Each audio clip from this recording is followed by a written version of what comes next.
거고, 재료를 계량하게 될 거고, 계량을 한 재료를 우리는 비빔을 하게 됩니다.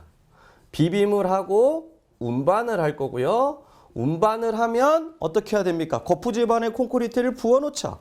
그 부분은 우리는 타설이라고 하고, 그리고 마지막으로, 마지막이 아니죠, 다짐을 하고 양생을 하면 콘크리트가 만들어집니다. 그래서 각각에 대한 부분을 우리가 자세히 살펴봐야 되는데, 이 부분은 여러분들 시방서 내용이고 워낙 양이 많다 보니까 제가 주로 출제가 잘 되는 부분에 대해서만 간단히 요약을 해서 설명을 드리도록 하겠습니다. 자, 제일 먼저 재료의 계량에 대한 부분이 나와 있어요.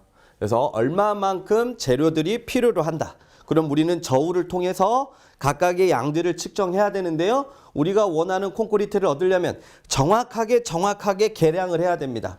근데 그렇지 못하는 경우도 있겠죠. 그래서 계량의 허용값, 오차값을 제시해 놨는데요. 다음과 같은 내용의 오차만큼까지는 허용을 하겠다라고 하는 부분입니다. 자, 그러면 볼게요. 자, 재료가 다음과 같이 나와 있는데, 자, 여러분들 콘크리트 재료 중에 가장 중요한 역할을 하는 게 뭐냐면 시멘트와 물입니다. 그러므로 오차는 가장 작아야 돼요. 플러스 마이너스 1% 이내. 그 다음 혼화자이라고 하는 부분은 몇 프로? 2%. 그리고 골재와 혼화저이라고 하는 부분은 플러스 마이너스 3%가 된다라고 하는 부분입니다. 그래서 각각의 재료에 따른 허용 오차를 물어보는 문제가 나올 수 있으니까 여러분들 정리를 해 주셔야 되고, 추가적으로 고로슬래그를 사용했을 때는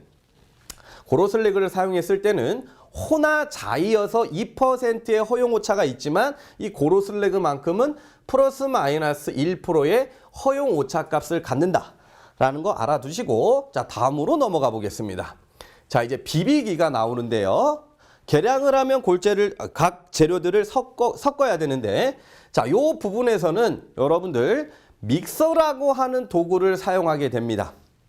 믹서. 그래서 믹서에 종류가 나와 있고, 그리고 얼마만큼의 시간으로 비빔을 해야 되느냐라는 부분인데요. 자, 요 믹서에 대한 부분 한번 살펴보도록 하겠습니다.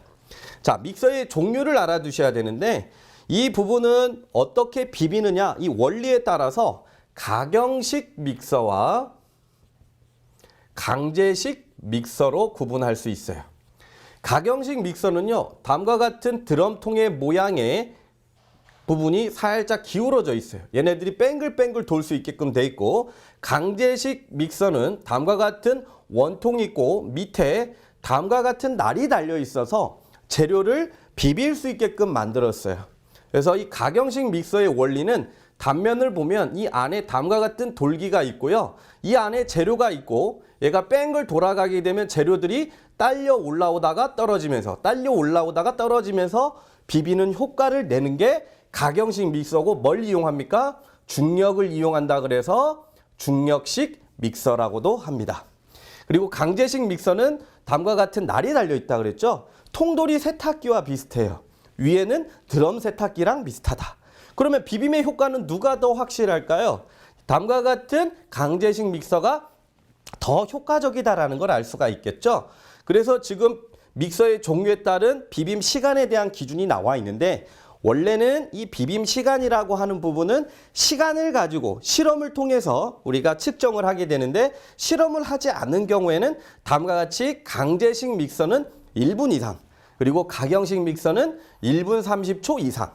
그래서 믹서, 비빔의 효과가 더 크기 때문에 적게 비빈다라고 생각하시면 될 것 같고, 참고적으로 비빔 시간은 미리 정해둔 시간의 3배 이상을 비벼서는 안 된다.